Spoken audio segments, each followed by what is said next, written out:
स्मृती गणेश गणाध्यक्ष महोदय, गुरुजन वर्ग आणि माझ्या बालमित्रांनो, आज मी तुम्हाला राजमाता जिजाऊ यांच्याबद्दल 2 शब्द सांगणार आहे. ते तुम्ही शांत चित्ताने ऐकावी हीच माझी नम्र विनंती. ना वाकायचे ना झुकायचे, अन्यायावर पलटून वार करायचे, अन्यायावर पलटून वार करायचे, सन्मानानेच जगायचे आणि सन्मानानेच मरायचे, सन्मानानेच जगायचे आणि सन्मानानेच मरायचे, अशी शिकवण देणारी राजमाता जिजाऊ यांची आज जयंती आहे.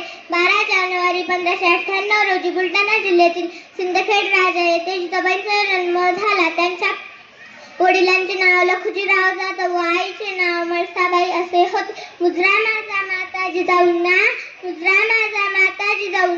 घडविले त्यांनी शूरशिवबांना घडविले.